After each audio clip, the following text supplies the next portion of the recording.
Hello दोस्तों, नमस्कार। स्वागत है आप सभी का एजुकेशन मंत्रा में। दोस्तों, टेट सीटेट सुपर टेट की प्रिपरेशन करने वाले अभ्यर्थियों के लिए बाल विकास की सीरीज चलाई जा रही है और इसके अंतर्गत जो बाल विकास के महत्वपूर्ण टॉपिक्स हैं, फैक्ट्स हैं, क्वेश्चंस हैं, उनका लगातार डिस्कशन पर डे बेसिस पर आपको प्रोवाइड किया जाता है। रोज़ आपको शाम के वीडियो प्रोवाइड की जाती है।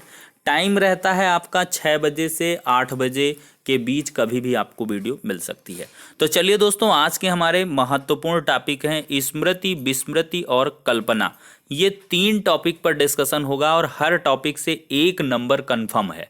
तो 3 नंबर की प्रिपरेशन करेंगे दोस्तों, और ऐसे अंदाज में बताया जाएगा कि भूल कर भी जिंदगी में कभी ना भूल पाएंगे आप। तो चलिए दोस्तों, बिना किसी देरी के वीडियो सेशन को यहीं पर स्टार्ट करते हैं।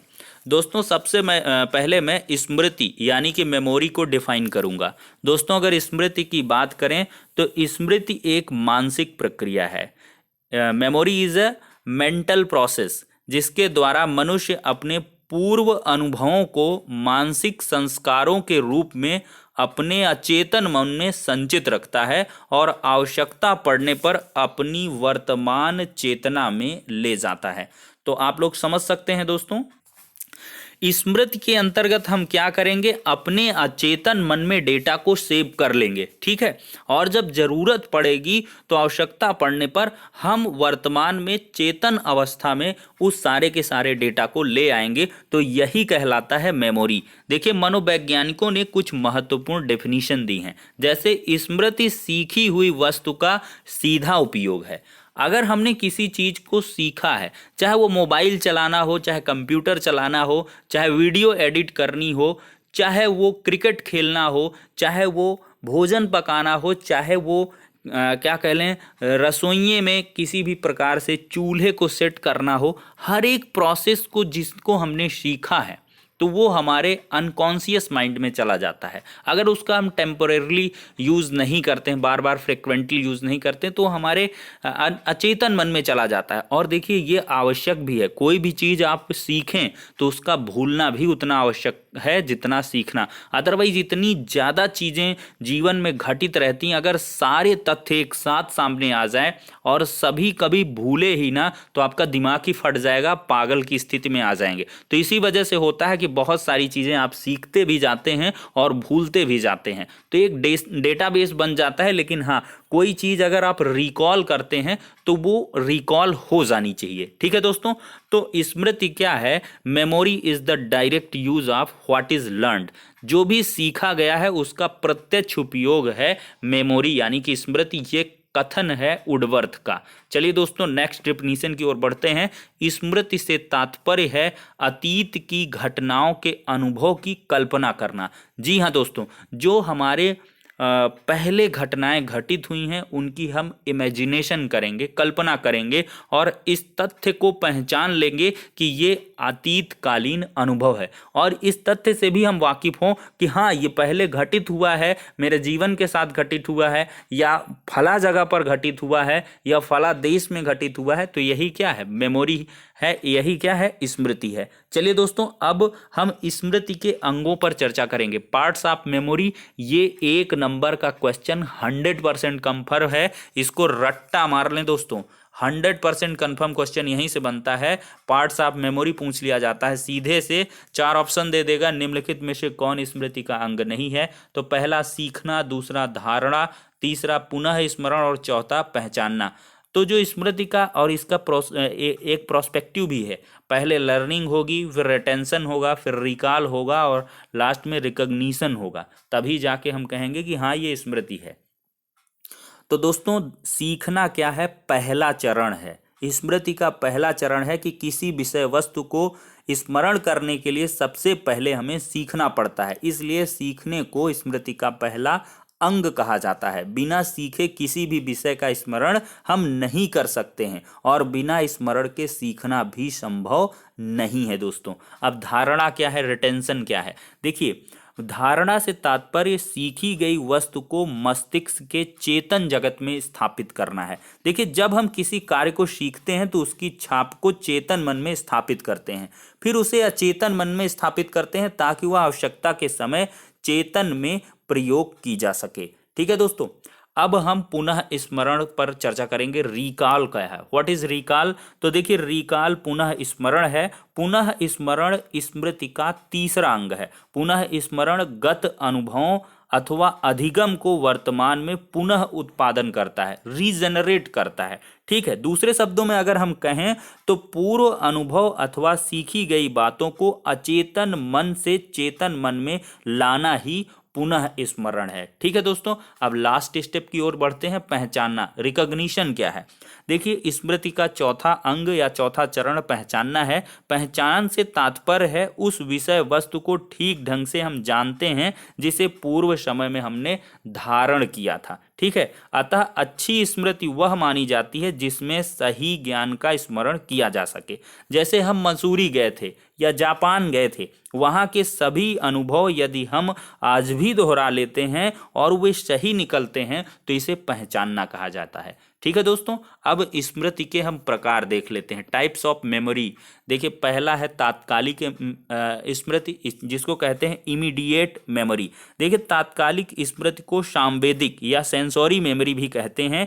इस प्रकार की स्मृति से तात्पर्य किसी विषय वस्तु को सीखने के उपरांत तत्काल दोहराने की क्षमता विकसित कर लेना। और जो इमीडिएट मेमोरी है या सेंसरी मेमोरी है, इसकी जो अवधि होती है 4 सेकेंड।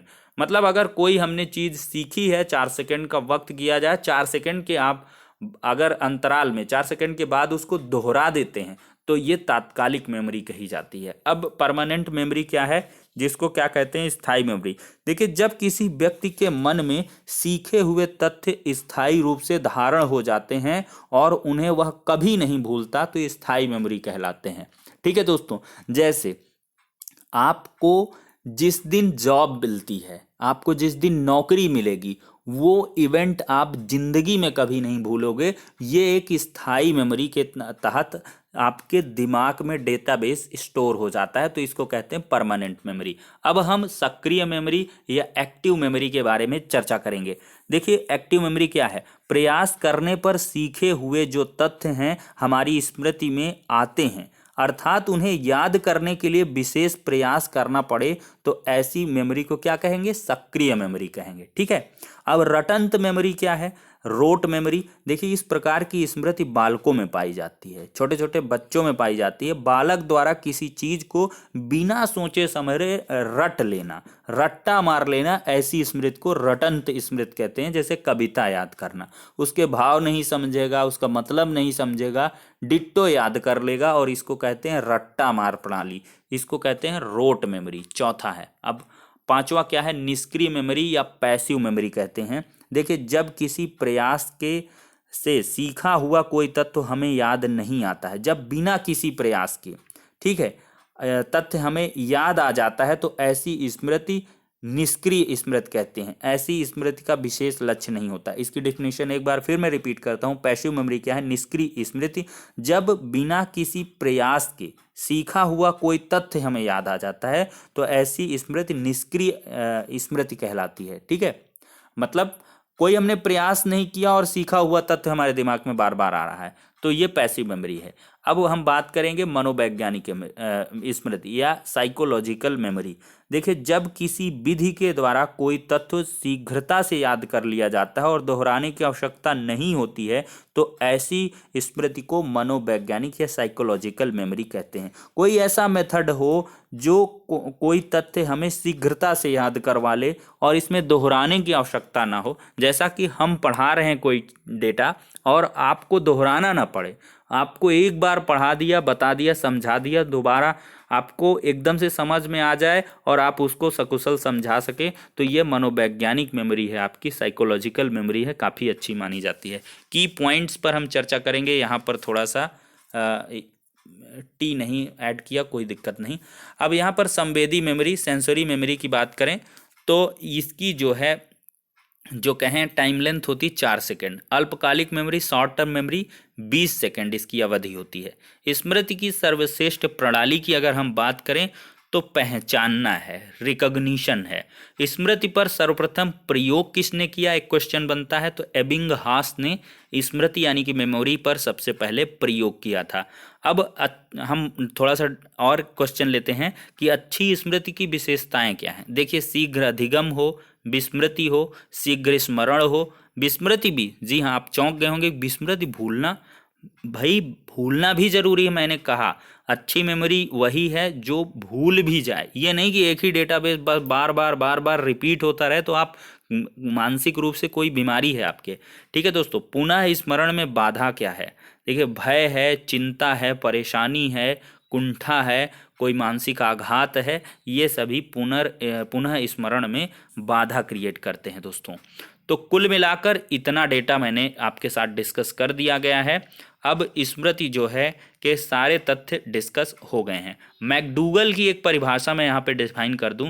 देखिए, स्मृति से तात्पर्य है अतीत की घटनाओं की कल्पना करना और इस तथ्य को पहचान भी लेना कि अतीत के अनुभव हैं। ठीक है, इसको आप याद कर लेंगे, बाकी मैंने सारी चीज़ें यहाँ पर डिस्कस कर ही दी हैं।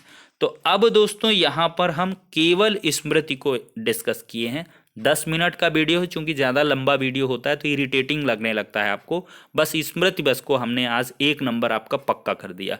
अब अगले टॉपिक में विस्मृति और कल्पना पर डिस्कशन होगा। तो मिलते हैं नेक्स्ट वीडियो में, तब तक के लिए शुक्रिया, धन्यवाद।